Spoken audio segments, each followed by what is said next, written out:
been shooting for over 42 years, which means when I started, cameras were heavy. It cost a lot of money to buy all the film, and photographers had enough shame not to call every blurry background backlit art. They didn't do that. We would leave to go to weddings to shoot the entire wedding. We would go buy 2 boxes of Fuji 400. I forget the name of the brand. Fuji 400. I forget it. The LV, I believe it was. And there's enough. 75 pictures one box, 75 pictures another box. That means we spent their entire however many hours it was, with 150 pictures to take. So things moved a lot slower then. Everybody took it home. When we got a big group of pictures together, it was a process setting it together. We just run, get everybody together, one shooting machine gun style, take your time, get everything right. So we had 150 pictures to shoot. Now we might have 35 millimeter with some backup, but not much more. It was a slower pace back then. And I've watched photography over the years. I've seen all the gear changes. I've seen the incredible technology changes. The difference in technology between 1983 and today, holy cow. The prices have definitely changed. And I don't know that we've seen the end of that yet. We're on a spiral up at the moment. Buy it while you can.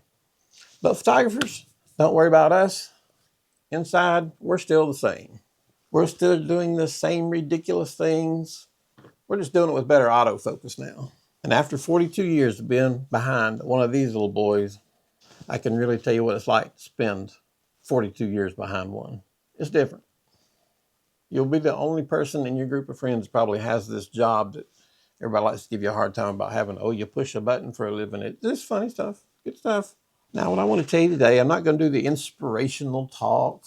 I want to give you the real version, the funny version where you realize photography is an art, part skill, and part watching grown adults blame all their problems on either the camera or the lens. It's kind of funny when you get down to it. It's really the strange little hobby and strange little profession we have here. But I mentioned earlier when I started, every frame counted. You just didn't walk in and go, well, let me test this picture and hold down like a machine gun and get 60 pictures in 1 second. You did that, half your film was gone in 1 second. Not only buying the film cost, but developing the film and then printing the film. So there was even a lot more to it after you took the button, a lot more cost after you took the button. On digital, unless you send it to the lab to get printed somewhere, you're just going to keep it on your computer or something. It basically doesn't cost you anything. So I've seen a lot of changes.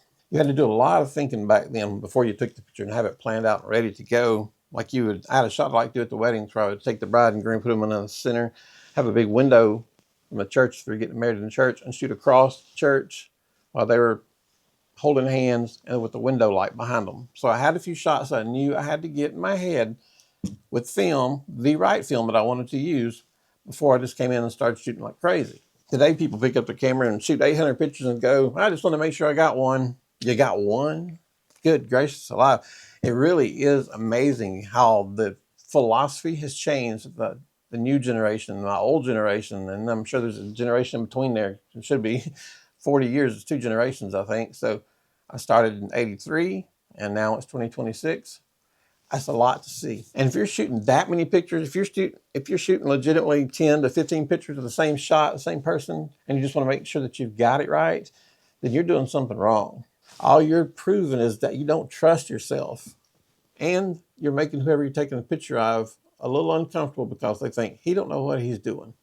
You never want that problem. You never want them to lose confidence in what you're doing. And shoot that many pictures of them, that'll do it real quick. Yep, let me shoot it. Oh, let me get it again. Oh, I don't think I got it. They either think they're messing up or you're a moron, one or the other. And you don't want them thinking either. And back then, you learned faster because you had to trust yourself. And mistakes hurt more back then. You couldn't see it right then, or even see if it came out, or even if your film technically got loaded. You can get onto all these different issues that can happen. Now people take 2,000 photos, miss focus on half of them, hate 90% of them, and then post online, should I upgrade my camera? You need to upgrade your learning. You need to upgrade yourself, not your camera. If you don't know how to work a camera, it's not the camera's fault. You need to upgrade yourself and learn before you just start doing that. Now, I have seen people buy camera after camera after camera and trying to get better, and it never works. But it never works because it never was a problem. The problem from the very beginning was you with the camera that you didn't know how to use. It wasn't that you need a more expensive camera that you don't understand. The small one right now that you don't understand will be fine. But at least we're optimistic shoppers, right? We always think, well, this next one will help a whole lot. It'll fix everything. I'll give us that. We're optimistic shoppers for sure. Because when we get that new lens in, we open it up, but oh boy, this is going to fix everything. This new Canon lens I just put in here, boy, this is going to be awesome now. And you know what? You're going to get the same results. It's going to cost you a lot more. And I love gear. Don't get me wrong. I've been in this for so long that I love gear. I mean, it's a blast to get new gear and learn everything it'll do. It's absolutely great. But if you're trying to make a living, you've got to look at your profit lines. And if you're new, you've got to learn how to make a profit line. And you don't do that by expensive gear. I've got a couple of videos since January 1st, since February 1st, if you want to watch, and that'll cover everything I'm talking about. There's going to be a series of about 15, 16 videos from February 1st. Right now, you can watch them all. But gear is still the biggest fault of blame, as it has been my entire life. People will have terrible light, weak composition, bad posing. That all looks like they're on their way to a dumpster convention. But somehow they decided they needed the new camera body. Photography is the only profession where you can spend 10 years avoiding light by purchasing confidence one lens at a time. It's really strange. The cool thing is, as our phones, we all got phones, right? Phones, they call them smartphones. And these are really smart cameras, and they are very smart. But the problem is, the gear is getting smarter, but the photographers, we're not following it. We're taking the ride. But just because our cameras are getting smarter does not mean that we are getting smarter. They're somehow not meshing up together. Modern cameras are incredible. The focus that you can get, you can shoot out through a field and it'll catch the eyes on a bird. It's absolutely amazing. ISO is absolutely amazing. I've got two cameras. I can shoot around 12,400 and hardly have any grain at all. Absolutely incredible. Film, I think Comic 3200 was the best that we had, and it was really pushing it at 3200. But yet somehow we still find a way to take bad photos. Why is that? If our camera is so smart, it can focus on a bird at 200 yards, the eyes, what is wrong? Why are the pictures not great? The camera will do so much. Well, the camera doesn't know what taste is. It doesn't know that there's a pole sticking out of your client's head. The camera doesn't understand the expression on the person it's taking a picture of. And the camera definitely doesn't read that expression and say, oh, I regret coming here. Cameras are not quite that smart yet. That's where we need a photographer. That's where we come in. That's what we're supposed to know. Don't shoot this image because her expression looks like she's not too happy with you. It don't know that. It can focus on a bird's eye at 200 yards, but it's not going to recognize that expression of, I overpaid this guy.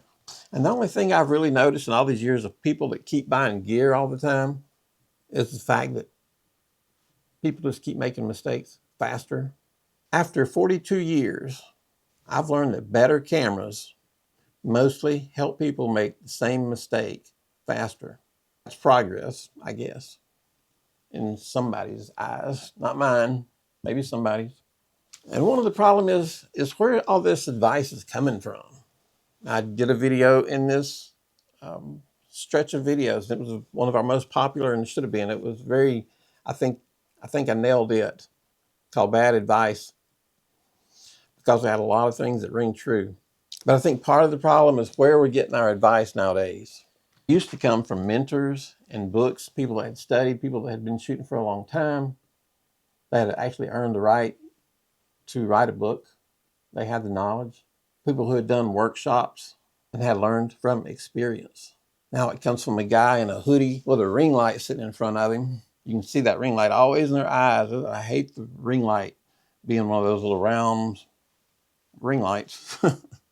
Talking about his cinematic storytelling while standing in front of a fake plant. Everybody has advice now. Always shoot wide open. Never shoot wide open. Ooh. Only use natural light, but don't ever use natural light.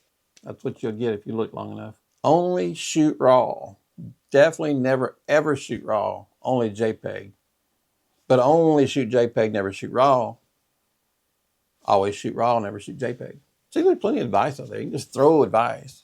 Here's some advice. Here's some advice. Everybody, here, it's easy to give advice. Hey, here's you want some advice? Here you go. Here, new advice. There you go.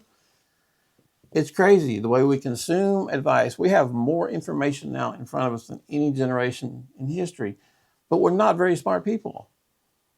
I think it's because advice is just being thrown around like anything. It doesn't have any substance to it. Oh, never use that brand. Never use Lumix. No, always use Sony. Whatever it is you've got, they want you to think you need something else. It's hilarious. And all the any camera manufacturer that you buy from, the major cameras, should work just fine for anybody who has 3 or more years experience. You should be able to pick up just basically any camera, spend a few minutes in the menu, and jump right into it, because all the basics are going to be the same. Your ISO, your shutter, all that is going to stay the same. All pictures are made in the same way. They just come with a different name on the front. Now, I know you have different sensors and that kind of stuff, but just for the basics, you can still talk about getting a good picture. If everything changes everything, then nothing changed anything. This is a very odd video. A lot of photographers' advice today sounds pretty smart until you try it out in the real world. And I'm here to tell you, from 42 years behind one of these, the real world is where the good information comes from. If I'm going to get my good information, I want it from somebody who spent as much time doing it as possible. I don't want to have heart surgery on a guy who started 6 weeks ago. I'm sure you don't either. You'd much rather have your heart surgery done from somebody that's got 25 years experience, because with experience comes everything. And then one day you realize that really wasn't very good advice. That was just a thumbnail designed to make me watch their video. Sometimes I think the better the thumbnails are, the worse information is going to be in there. It's just my opinion. But it's because for the last 40 years, I haven't spent sitting around learning how to professionally make thumbnails. I've spent the time out doing pictures, shooting weddings, models, families, whatever. And that doesn't translate into making thumbnails to get clicks so you can get crazy information. After 42 years, one of the most useful skills you can build is learning how to ignore people who sound confident but wrong. That's a survival skill now. People have such confidence. They are so sure that what they're telling you is right. And then you suddenly, 6 seconds into your next photo shoot, realize, oh, my camera don't do that. Or that was terrible advice. No, I shouldn't shoot everything at 102,000 ISO. Where are you getting your advice from? Just a question. Good thumbnail, bad advice, bad thumbnail, good advice from experience. Nothing wrong with having a good thumbnail. I'd love to be able to make good thumbnails. But I spent all that time shooting pictures. You guys see what I'm saying. What 42 years of photography has taught me, most pictures are not ruined by one big disaster. They're ruined by little stupid things. A bad hand in the wrong place, a messy background, an ugly background, a weak smile, a forced smile, and you see that a lot too. See that forced smile, and you can tell a forced smile when you see it. I mean, when you have a bride and groom and one of them's got a forced smile, you don't want that at all, believe me. Weak light, you got to have good light all the time. You crop the picture so now it looks just really weird. A pose that looks like somebody gave it to you while they were in a panic. So it's those kind of things that ruin pictures. Those are some of the reasons that your pictures don't look good. It's not always the camera. It's not always the lens. Not always the camera settings. A lot of the time, and I mentioned this the other day, it's just the photographer not slowing down to take enough time to make sure everything looks right. I've got a whole video on this since February 1st also. Just take an extra second. You can make a terrible trash picture, and in 1 second, you can make it one of your best sellers. Very quick, small difference. No money, a lot of money. Just take a little bit of time and make sure it's right. That's the real lesson experience will teach you. Those kind of things. Just slowing down, take an extra second. That will help you get better faster. You won't become magical, but you'll be better. And we're always trying to just get better. Every day we want to be better than the day we were before. You may not have just became magical, but you're now harder to fool than you were a minute ago. That's for sure. You will start spotting mistakes a lot quicker. And you'll start fixing them a lot faster. You'll stop pretending that the image looks great just because you looked at it for a half second on the back of your camera screen. Did a whole video on that one too. These are little bitty things. They say, well, that's so stupid. I mean, you're telling me the littlest things. Anybody knows that. Well, apparently they don't. You go out and shoot for hours, and you look at the pictures, and I just see all these things that people didn't fix. I'm like, or you should have saw that. You should have never taken the image to begin with. You didn't even need a viewfinder to see that. You can see that with my eyes. Learn to see. You've heard it on here before. Tiny little screen has caused a lot of problems since they came out. I love these little screens. I love being able to look at them and use the camera like that. However, they are awesome. It is awesome. Please don't take them away. I love the little screen in the back, but don't bet your whole life on it, okay? It's a stepping stone. It's not the final say-all, okay? But it is very helpful. Just don't put your life on it.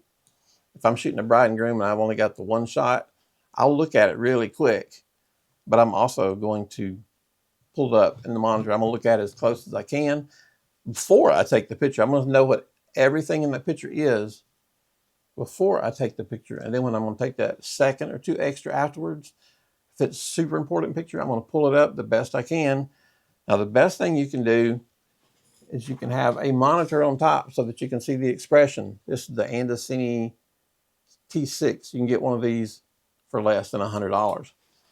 Because the screen is so much bigger. Which one do you want to see your image on? This one, 6 inches, or this one's like 2 inches? It's not hard to figure out. And let me say this as kindly as I can. Photographers are dramatic. I am one. So I know we're passionate people. We're artsy people. So we have that kind of thing going on for us. So I'm not saying it's all you guys and I'm right. I'm part of you guys. Your battery goes dead and suddenly it's a Greek tragedy. Don't freak out. Just walk over, change your battery. What you could have done before that is noticed it was getting low and changed it before people were standing there waiting on you to take it, but it's not the end of the world. I had a flash go wrong one time years ago that was on film. I had the camera up in there. I was standing on the things people sit on, the pews. I had like 40 people in the family up there waiting on me. The flash died. When I say died, I don't mean the batteries. I mean the flash itself went bad. So I had to get my backup flash. I had 40 people staring at me. So instead of them going, oh no, something's broke, we just started laughing and joking around. And I got the new flash on there. Boom, everything went fine. Nobody ever asked, what happened? Did your flash break or did something break? Nobody ever asked me because we just had a good time. We just started laughing. You get their mind on something else. It's not that hard. We're photographers. We like to talk. So have fun, enjoy it. Your flash went bad. So what? Nothing's going to last forever. Throw another one on there, fix it, and move on. It's not a big deal. The cloud moves in to cover your sun, and you act like, oh God, the world hates me. Go with it. Just roll with the flow. You're a photographer, right? If you're a photographer, you don't let the light control you. You control the light. So no matter what happens, be prepared to control the light your way. This is part of being a professional photographer. If you have sun, know what to do. If you don't have sun, know what to do. If it's going back and forth that same day, sometimes here in Georgia, we have clouds moving in and out at a big rate. You got to know what to do both ways. It's not the end of the world. The universe isn't mad at you. Just know how to do your photography. You've heard people say, no, today this wasn't meant for me. No, Chad, you just need a different reflector. It's not. You just need a different reflector. It's a very simple fix. We can make anything emotional. We're insane, I believe. Ask my wife, she'll probably agree. A lens delay. We grabbed the wrong lens and we got to go get another one. God forbid a firmware pop-up want to happen. Don't mess with that during a wedding. Photographers will argue over 45 minutes on something that people don't know what photography is.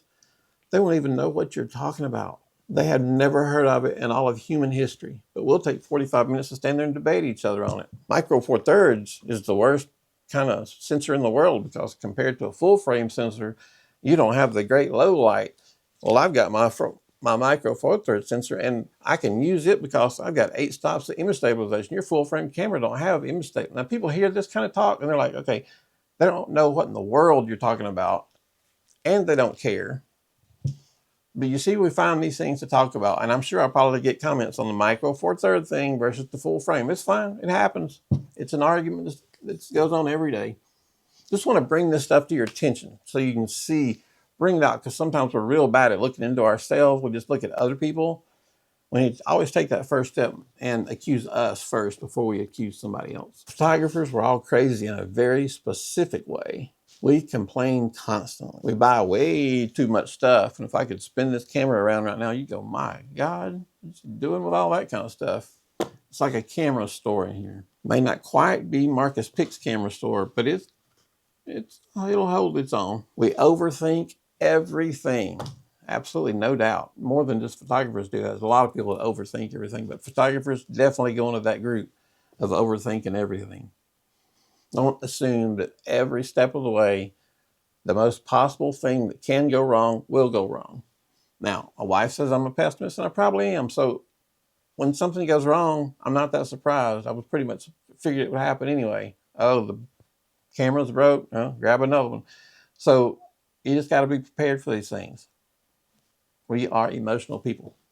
Learn to keep your emotions under control. It'll be okay. We got a couple more cameras with us. That's what we do. We're professional photographers. We are prepared for these situations. So after 42 years of shooting behind one of these, here's a few of the things I have learned. I've learned that gear is very helpful, but it can be very overrated and it can be very expensive at the same time, especially expensive if you don't need it and you bought it anyway. Light matters more than people think. In fact, give me a wedding with perfect light and give me a 10-year-old camera, we'll be good to go. I care more easy for me to say, I care way more about light than I do the exact camera that's in my hand. The camera is just a tool to capture light. So if I've got the perfect light, I don't need the perfect camera. I've learned bad advice spreads faster than good pictures. And most photographers are one step away from blaming their camera for something that they should have took the extra 1 second of time to fix and had the perfect shot. But I've learned this also. Photography is absolutely worth it. I love it. It's the best career I can think of having. I enjoyed my 42 years in it. Now we're doing YouTube, but I absolutely loved photography. I still do some. I don't do weddings, but I do, a lot of other things at a minimal basis, because now YouTube takes up about 95% of my time. Because every now and then, after all the mistakes and the bad advice, overspending, missed focus, and nonsense, you got the shot and you feel good about that. You did everything you were supposed to. Sit back in and go, I achieved it. I finally did it.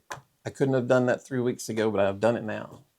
Just get better every day. Keep practicing. Be very careful where you get your photography advice. I can do video to the point of I know how to set up a camera like this right here. I'm not a professional videographer. I don't claim to be a professional videographer because I don't know enough about videography that I would be comfortable enough to charge somebody to do a video session. That's what I wish more people would look at photography like that. Just because you've had a camera for a few years and you know more than most everybody doesn't make you a professional photographer. Just thought I'd throw in my 2 cents there. Then when you get the shot and you realize you finally did it, you remember exactly why you put up with it all. Because when you finally capture that beautiful image, it feels so good to get just the perfect image. I'm Daniel Martin with Daniel Martin Photography. Some of you know me, you've watched for a while, and some of you don't. Welcome everybody to the channel. Most everybody doesn't do this at the end. They want to do this at the beginning. I prefer to do it at the end. Jump into our site. We've got members that are brand new. I mean, like just got a camera this last Christmas. We've got guys that have been doing photography longer than I have on here. We want this to be your home for photography. Drop any question down at the bottom. Doesn't matter how maybe you think stupid the question is. I've already asked the stupidest questions in my life. I guarantee you, we all did. So there's no question that's not worth asking. If I'm not here for that very second when you need it as much as you can, there are plenty of guys on here who can answer that for you. I try to stay on top of the website as much as I can, but I have other guys around the world that take care of this. I got a friend down in Australia. I give him a hard time all the time, but we've got people everywhere that can help you and give you advice. I try to do it, and eventually I will get back to you. But let this be your home for photography, because we have a bunch of good people here, and believe it or not, I have thrown people out of our channel because the way they talk, the way they treat people, we don't put up with that. There's no reason to talk like that. We just don't need it. Don't need it, and we ain't gonna have it. And I'm not gonna have it. I don't care if you've got 87 years experience. You don't have to be a jerk. Just be nice. That's all you gotta do. Just be nice. and we'll welcome you in, and you will learn more on this site. But maybe not from me, but maybe reading some comments. But I'll give you guys all the knowledge that I've learned over the last 42 years. People did it for me. I learned from photographers, so I'm trying to give it back to you guys. If anybody has a question, we will get it taken care of. I even have my email on there, so you can reach me if you've got a serious problem. Just let me know. And I appreciate it. Again, I'm rambling. Appreciate you guys' time. Have a great day, and come join our channel. Have a good one. Bye.